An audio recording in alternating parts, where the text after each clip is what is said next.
Julius Malema's UK visa denial sparks diplomatic ripples, a test of Western tolerance for African descent. Welcome to the Bold African Voice, BAV, where we expose the silence, unpack the politics, and amplify Africa's truth. I'm Abdul Karim Kargbo, born and raised in Africa. In a world that claims to uphold free speech, why are African voices still blocked at the border? Julius Malema, South Africa's firebrand opposition leader, was denied a UK visa just before addressing the University of Cambridge. Coincidence or calculated censorship? On the eve of a highly anticipated appearance at the University of Cambridge's Africa Together conference, South Africa's outspoken opposition leader, Julius Malema, found himself grounded, not by political choice, but by the denial of a visa by UK authorities. According to Malema and his Economic Freedom Fighters (EFF) party, the visa delay was deliberate and politically motivated, effectively silencing a dissenting political perspective from reaching an influential international audience. The incident, while diplomatically framed by the British High Commission as an administrative mishap caused by public holidays and procedural backlogs, raises broader questions about freedom of speech, political bias in Western visa systems, and the shrinking space for radical African voices on global platforms. A timeline of events. Malema was scheduled to address the Africa Together conference on May 10, 2024, hosted by the University of Cambridge African Society, a prestigious event that brings together Pan-African voices, scholars, and political figures. The EFF alleges that despite applying early and paying for priority visa services, Malema and his delegation only received a rejection hours before their planned departure. A leaked letter, verified as authentic by the BBC, from UK High Commissioner Anthony Phillipson to the EFF's Godrich Gardy, expressed regret over the Home Office's inability to process the application on time. Phillipson cited UK bank holidays as contributing to the delay and personally apologized for the inconvenience, adding that he had taken a personal interest in the matter. The UK Home Office, however, declined to comment on the specifics, citing confidentiality in individual immigration matters. Sources: BBC News Africa, X, formerly Twitter. Posts by Julius Malema and the EFF. Official correspondence from the UK High Commission to the EFF. Critical analysis: bureaucracy or political gag order. While the UK government's explanation hinges on procedural holdups and poor timing, the optics suggest something deeper. Julius Malema is no ordinary visitor. He is a provocative, anti-imperialist, and staunch Pan-Africanist who has consistently challenged Western economic interests and colonial legacies in Africa. His ideology, centered on radical economic transformation, land expropriation without compensation, and the dismantling of white economic dominance, directly confronts global neoliberal values. Thus, his exclusion from a major UK university forum evokes concern over selective tolerance. If the Western democratic ideal supports free speech and dissent, why then does it seem to falter when that dissent comes from unapologetically African anti-colonial voices? This is not the first time African political figures have faced travel barriers to Western countries. Rwandan officials have reported similar visa denials. Zimbabwe's opposition leaders, such as Nelson Chamisa, have experienced inexplicable delays or denials. Even Nigeria's former central bank governor, Sanusi Lamido Sanusi, once faced travel restrictions amid his critique of Western monetary influence. Africa-wide comparisons: visa politics as a soft power weapon. Across the continent, several political actors and activists have echoed a shared frustration with what they perceive as Western visa politics. For African leaders and intellectuals, especially those critical of global institutions, travel bans or delays are increasingly viewed as tools of informal censorship. Examples from other countries: Kenya. Lawyer and political analyst Miguna was deported and faced multiple travel bans, often involving delays in processing travel documents through Western embassies. Nigeria, investigative journalist David Hundayin has publicly criticized the UK and US for visa delays that occurred during periods of heightened political commentary.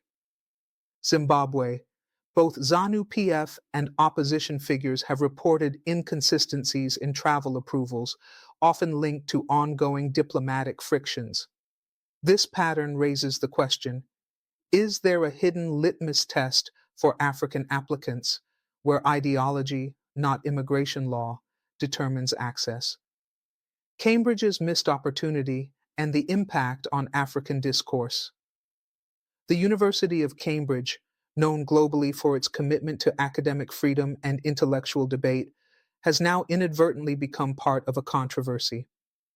The Africa Together conference was envisioned as a celebration of African resilience, innovation, and political insight.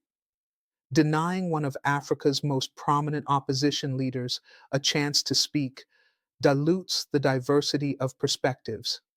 Furthermore, the UK's action risks reinforcing perceptions that Western institutions only endorse sanitized African narratives, those that conform to existing global power structures and do not challenge the status quo. As Malema put it, this is unacceptable and spineless. Julius Malema via X, May 2024. The broader context, rising Afrocentric movements and Western resistance.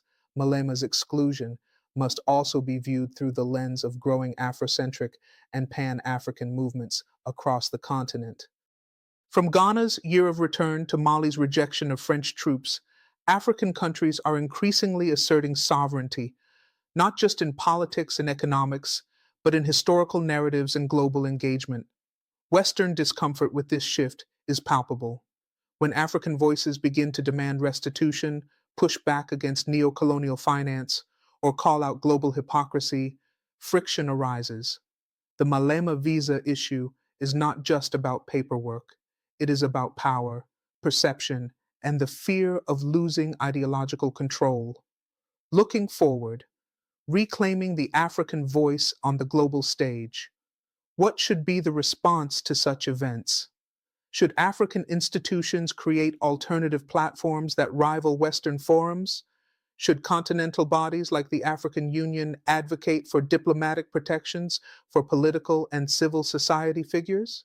Should there be a standardized African passport visa agreement to facilitate movement among allies? Building platforms beyond borders, ensuring African voices are heard without permission slips. 1. Decentralizing African discourse. Time for a continental recalibration. The Julius Malema visa denial underscores an urgent need for Africa to decenter its dependence on Western institutions for legitimacy, exposure, and validation. For decades, African intellectuals and political actors have had to travel abroad, often to the United Kingdom, France, or the United States, to be heard. Yet these very destinations often gatekeep or filter which voices are allowed on stage.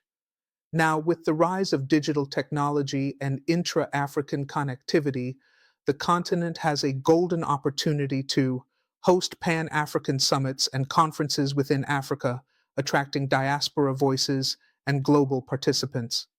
Leverage digital platforms such as YouTube, X, formerly Twitter, and Pan-African podcast networks to reach global audiences without dependency on physical travel. Strengthen regional think tanks like the CODES-RIA, Council for the Development of Social Science Research in Africa, the Thabo Mbeki African Leadership Institute, and ECOWAS governance initiatives to center African narratives. This decentralization is no longer optional. It's a strategic imperative. If Western doors are selective, Africa must build and fortify its own houses of thought and discourse. 2. Diplomatic advocacy. Time for reciprocity in visa regimes. Malema's experience is part of a broader structural inequity embedded in global visa systems. African nationals, regardless of status, often face more stringent, opaque, and politically sensitive visa regimes than their Western counterparts.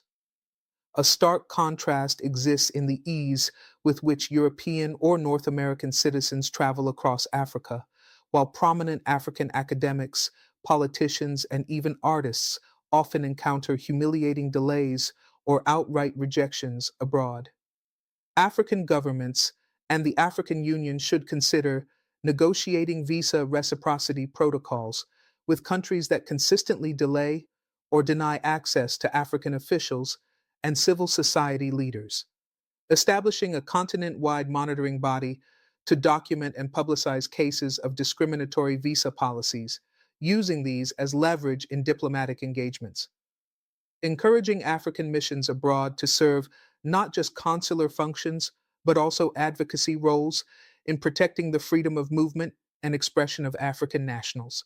This approach would move the conversation from reactive outrage to proactive policy, asserting African dignity in global mobility frameworks. 3. The weaponization of bureaucracy, a new form of soft censorship.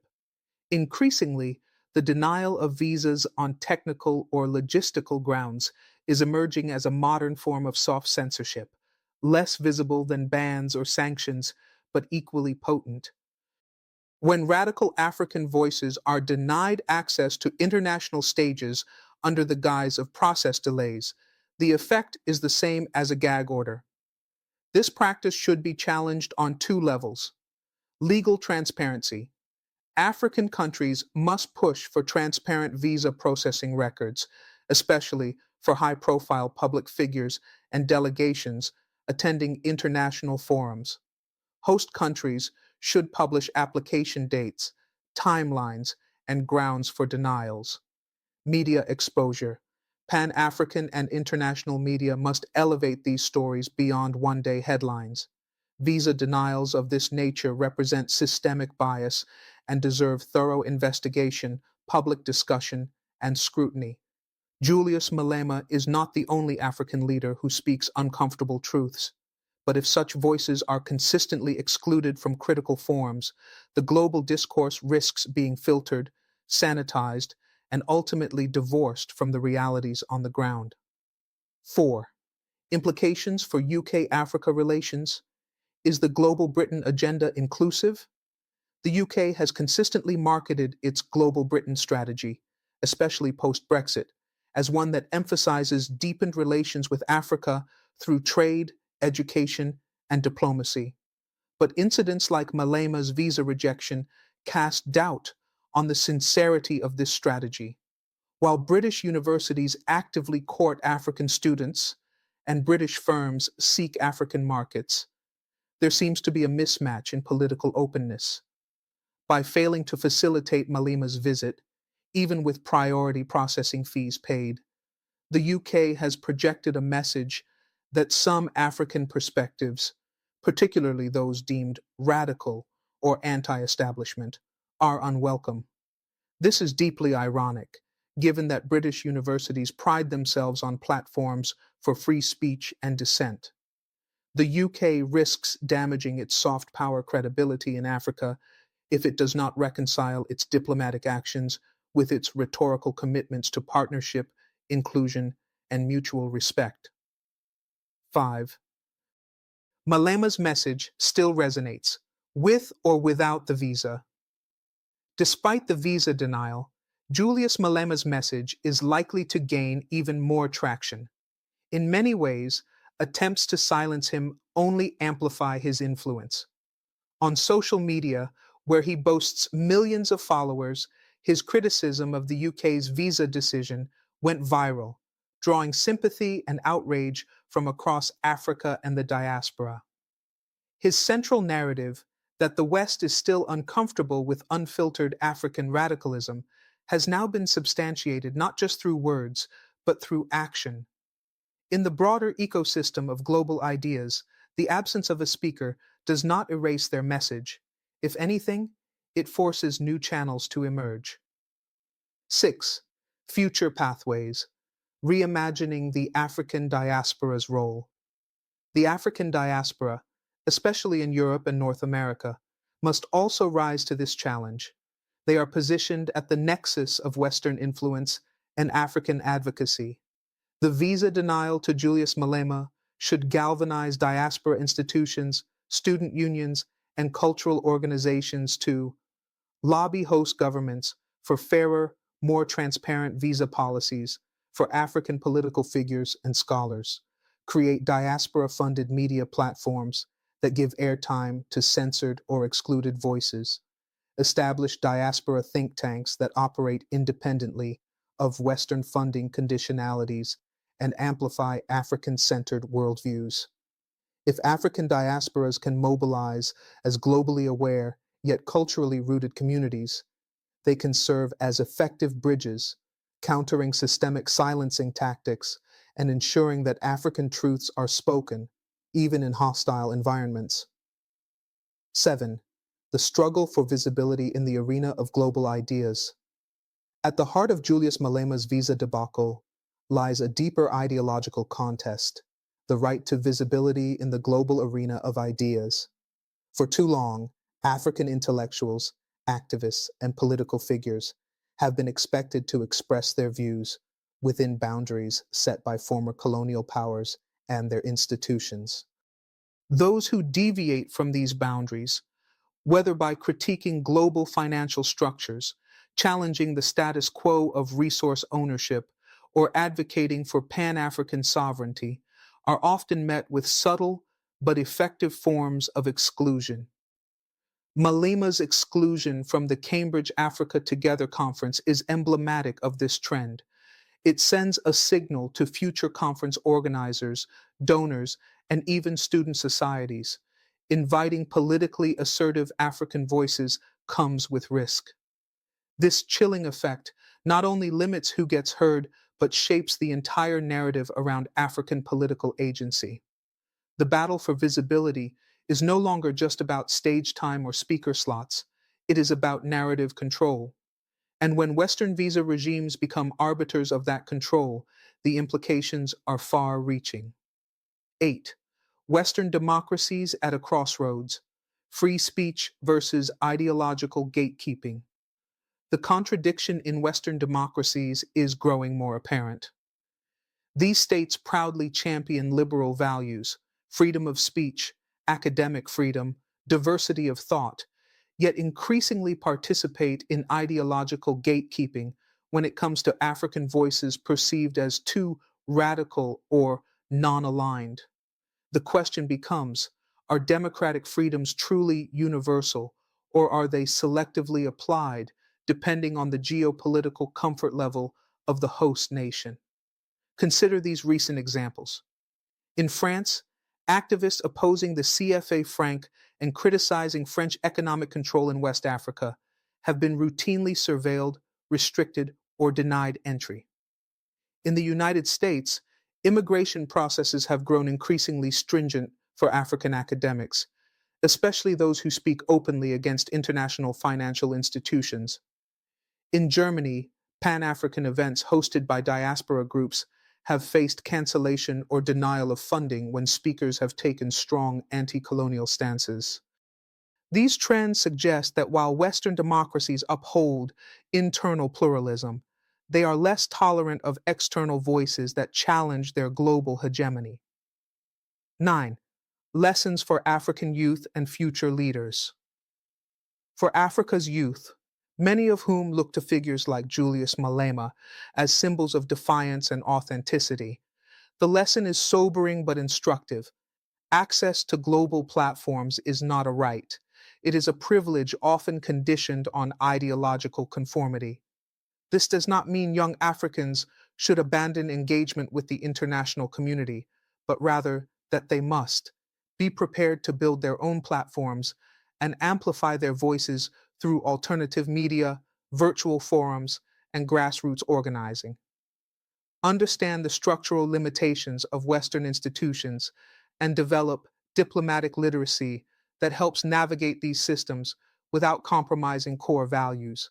Support and defend each other, especially when one of their own is excluded, vilified, or targeted for speaking uncomfortable truths.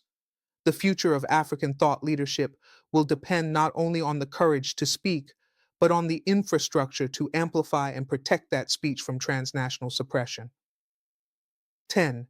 What this means for African universities and civil society. African universities and civil society organizations must also take stock of this moment.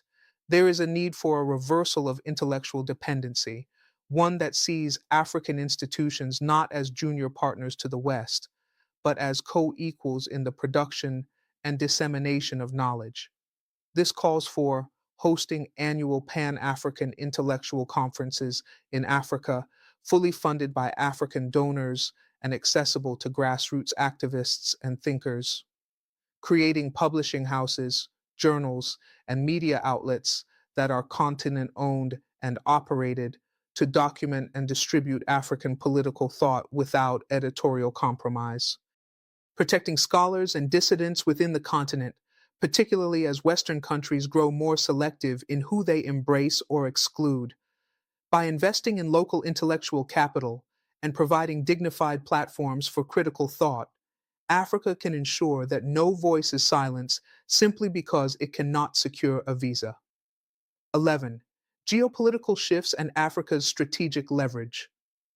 Julius Malema's visa denial should be analyzed within the broader context of the global power reconfiguration underway.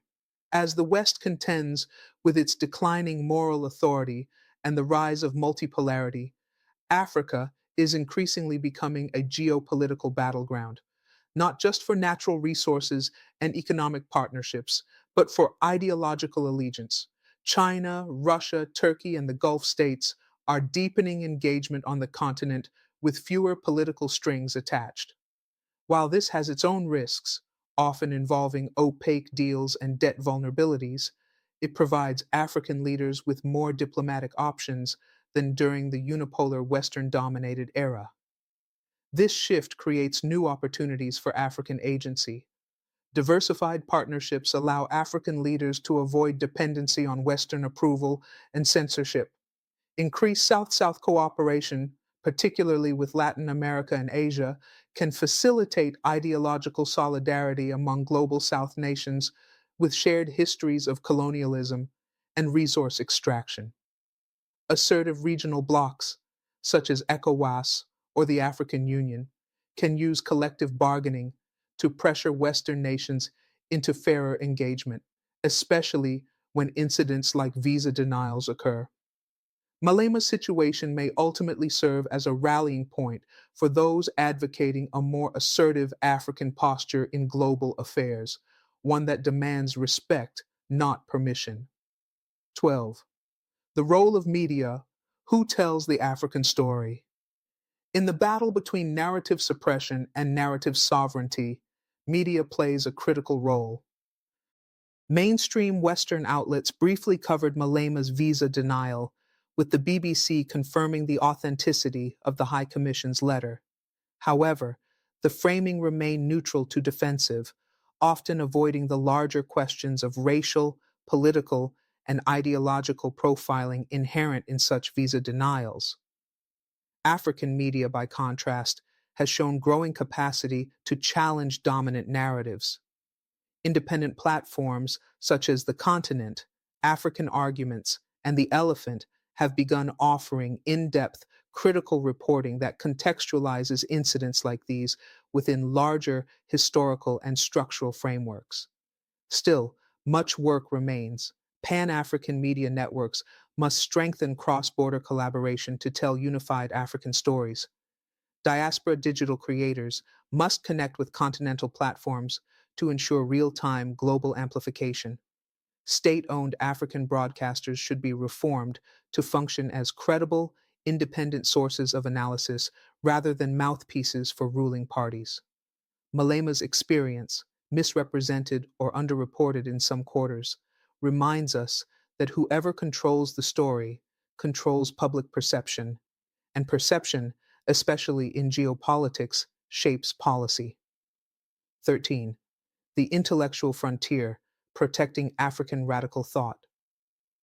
The systematic exclusion of radical African thinkers from international forums has historical precedent. From Thomas Sankara to Steve Biko, and more recently figures like PLO Lumumba and Kemi Seba, African radicals have long faced institutional resistance, whether through visa bans, deplatforming, or vilification. Malema now joins this lineage, not necessarily because of ideological correctness, but because of ideological threat. His unapologetic rhetoric about land redistribution, economic decolonization, and Western hypocrisy strikes at the heart of neoliberal orthodoxy. Protecting this intellectual frontier is a matter of continental pride and survival.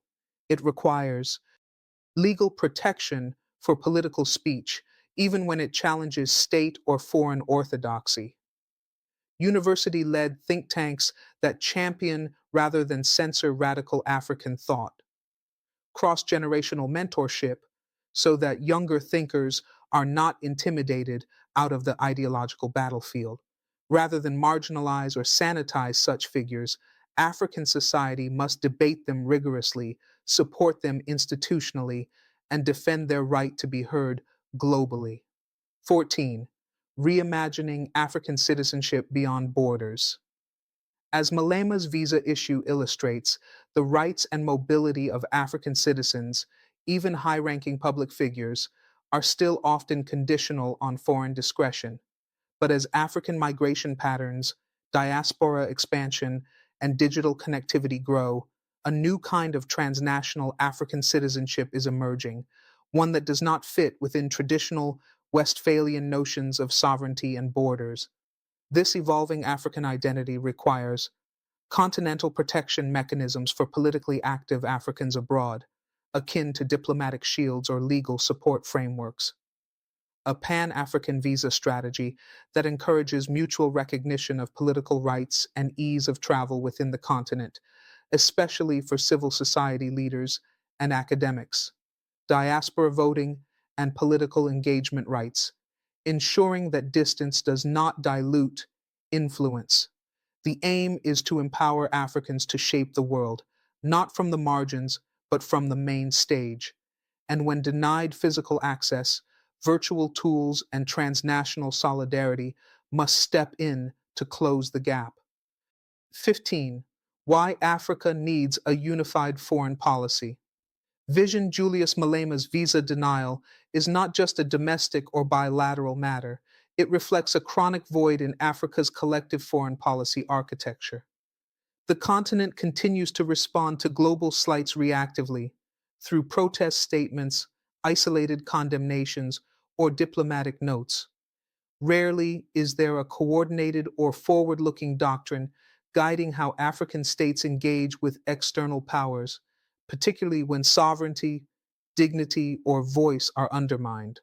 A new African foreign policy doctrine must be Pan African in orientation, with the African Union taking the lead in framing shared red lines, such as denial of travel for elected officials or accredited speakers, proactive rather than reactive, establishing diplomatic principles and escalation paths before such incidents occur, linked to Africa's strategic priorities, such as trade negotiations, AFCFTA, cultural exchange, security cooperation, and climate diplomacy. For instance, an AU led African Charter on External Engagement could set minimum standards for how foreign governments are expected to treat African leaders, intellectuals, activists, and delegations, regardless of their political ideologies. 16. Institutionalizing African soft power. In the 21st century, soft power, defined as the ability to influence through culture, values, and ideas, is a major pillar of global influence.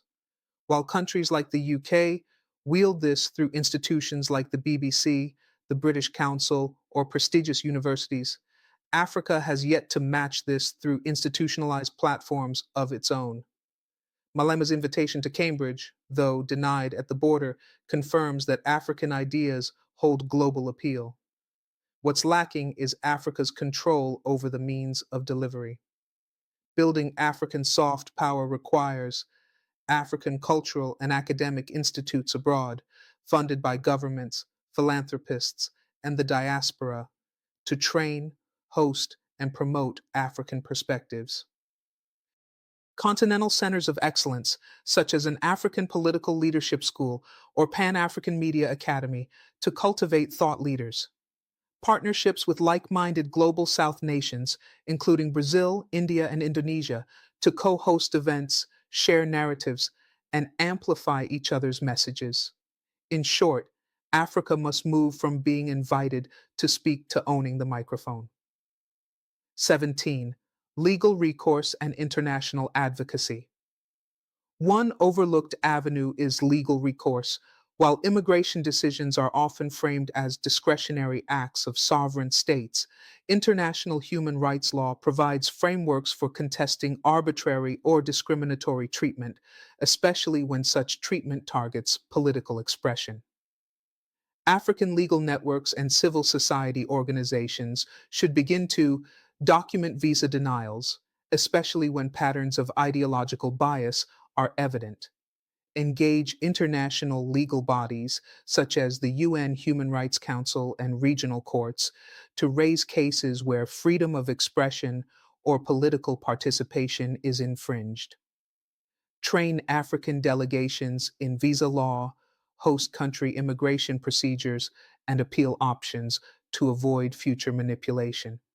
The Malema incident could serve as a test case for whether African political figures have recourse in international forums when they are excluded based on what they believe, not what they've done.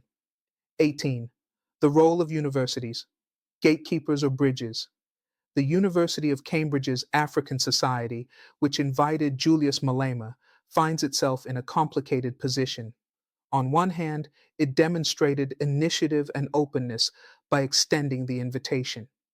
On the other, the institution it is part of, an elite, globally influential British university, was unable to shield its guest from bureaucratic obstruction. This raises a pressing question. Are Western universities prepared to defend controversial African voices when political resistance arises? Or do they retreat to neutrality when pressure mounts? African students and academics abroad must begin to push for institutional guarantees that ensure African guests are not just invited, but supported through the full process, including visa facilitation, public protection, and legal clarity. Develop parallel forums, both in Africa and online, where speakers can be heard regardless of immigration decisions. Hold their host institutions accountable, ensuring that Pan-African engagement is not tokenized or subject to convenience-based exclusions.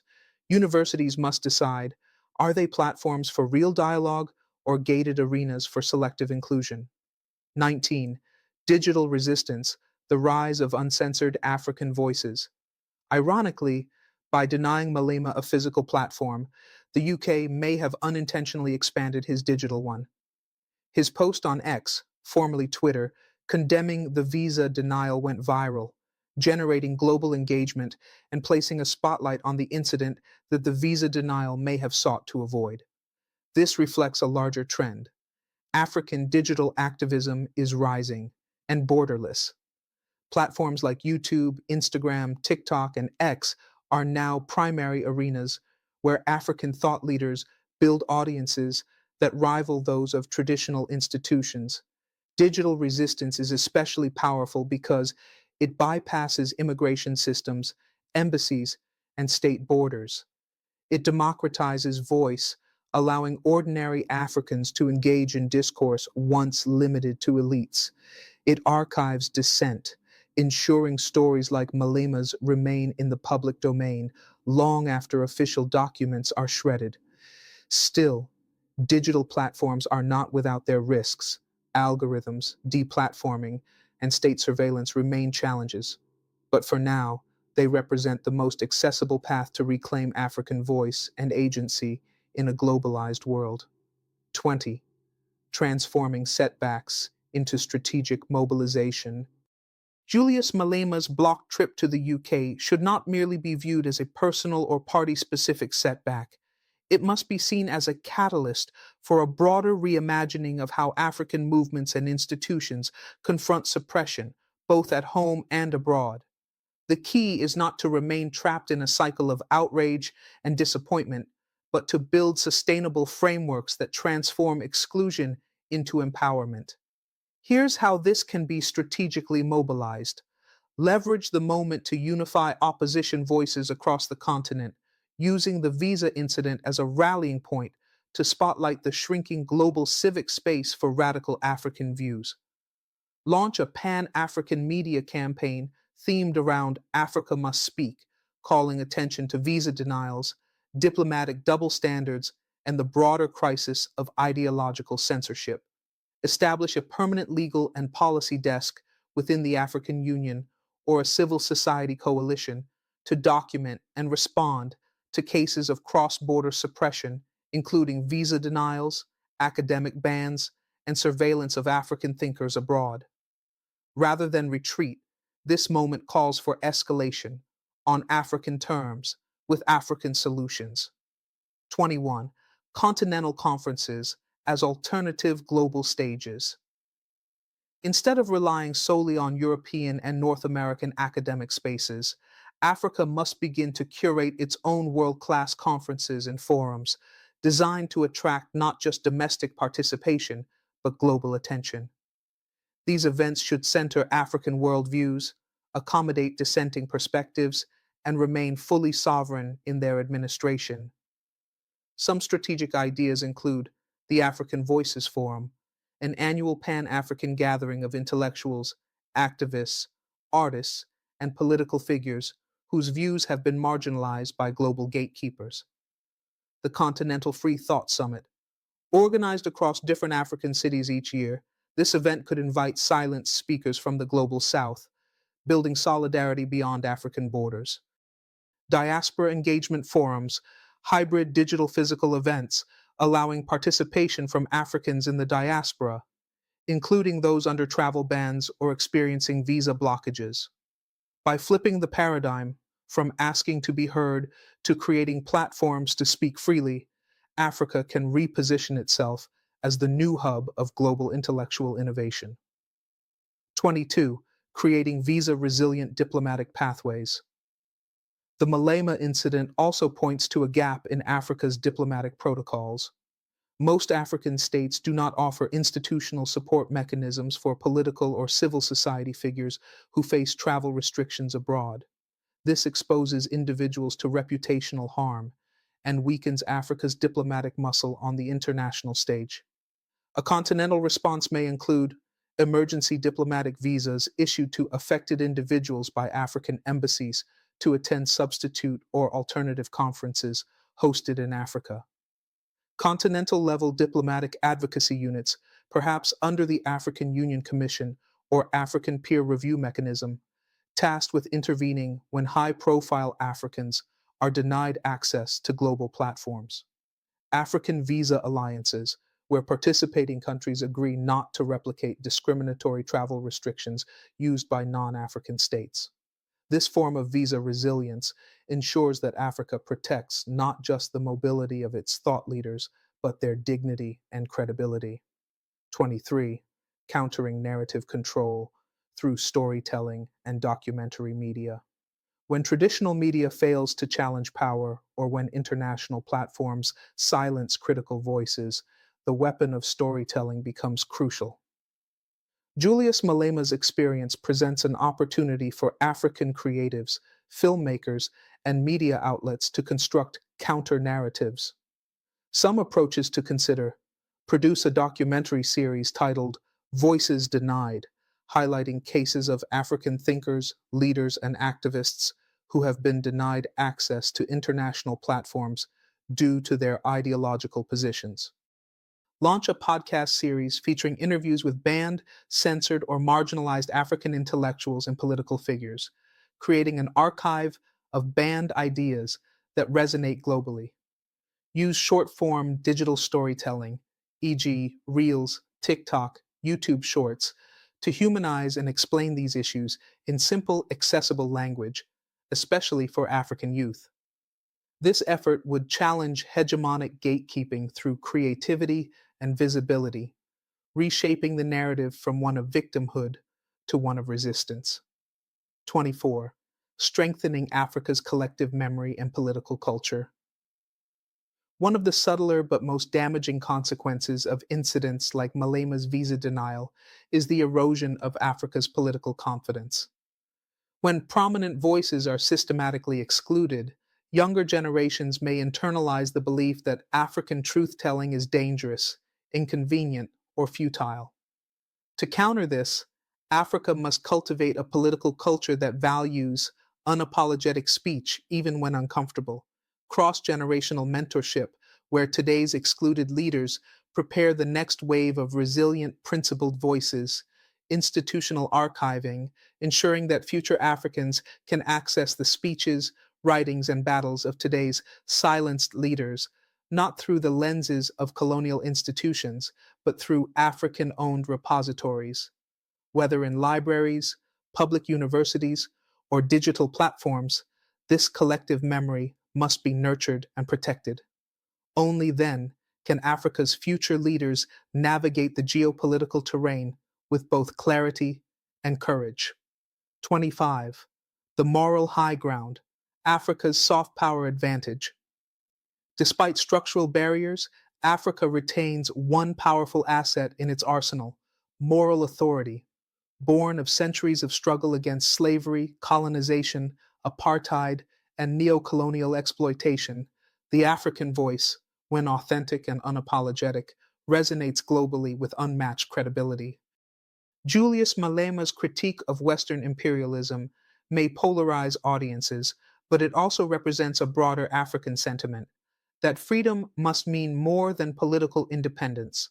It must include the right to think, speak, and imagine without permission.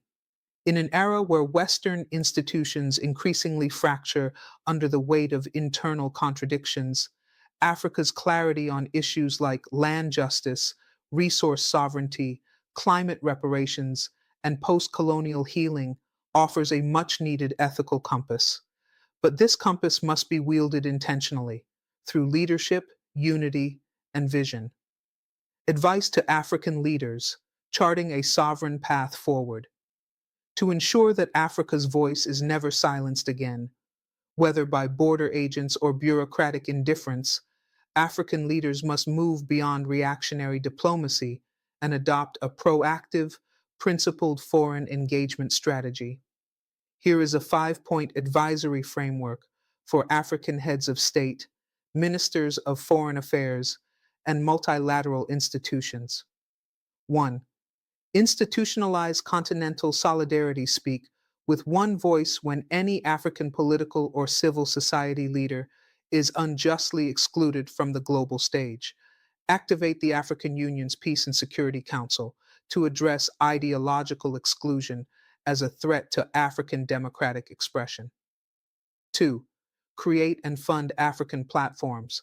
Allocate resources for world-class African-hosted forums that rival Davos, Munich, or Cambridge, where African intellectuals and leaders are never sidelined. Strengthen and protect regional media outlets that amplify dissent and radical imagination. 3. Demand reciprocity in diplomatic treatment. Where African delegations are delayed or blocked, apply reciprocal diplomatic pressure. No nation should mistreat Africa's emissaries with impunity. Renegotiate travel agreements that enable seamless movement for African leaders and thinkers across Africa and friendly global regions. 4. Embrace and protect African radicalism. Stop criminalizing or suppressing radical but peaceful African voices at home. When Africa silences its own, it becomes complicit in global censorship. Allow internal ideological diversity to flourish as a sign of political maturity and democratic strength. 5. Invest in digital sovereignty. Build continental platforms and data infrastructure that prevent African discourse from being erased or manipulated by Western tech monopolies. Encourage digital Pan-Africanism, ensuring that every African has access to unfiltered, locally rooted knowledge and dialogue. Key messages and final reflections. 1. Julius Malema's visa denial is not an isolated case, but a reflection of broader global discomfort with radical African thought, especially when it challenges power, property, and historical injustice. 2. Africa must respond not with despair, but with strategy, by creating new spaces for dialogue, building alliances of solidarity, and asserting its rightful place on the global stage. 3. The right to speak freely, without gatekeeping or conditionality, is a foundational pillar of African sovereignty and must be defended both within and beyond the continent's borders. 4. Western democracies must examine their contradictions, recognizing that true liberalism includes tolerating views that unsettle the status quo, not just those that affirm it. 5. The African youth must rise armed with knowledge, digital tools, historical memory, and an unshakable commitment to self-definition, from silenced to unstoppable. As Julius Malema's case fades from headlines, the deeper story must not be forgotten. It is the story of a continent on the rise, still grappling with external control, but increasingly refusing to be edited, delayed, or dismissed. A continent whose leaders and people are discovering that the right to speak is inseparable from the right to be free. And while visas may be denied, voices, when rooted in truth and conviction, can never be contained. Thank you for watching The Bold African Voice, BAV. From South Africa to the rest of the continent, the battle for African voice and visibility continues. Don't forget to like, share, and subscribe to The Bold African Voice, BAV, where we turn silence into strategy. Hit the bell icon to stay updated with weekly deep dives into African affairs. Together, we speak boldly. Together, we make the difference.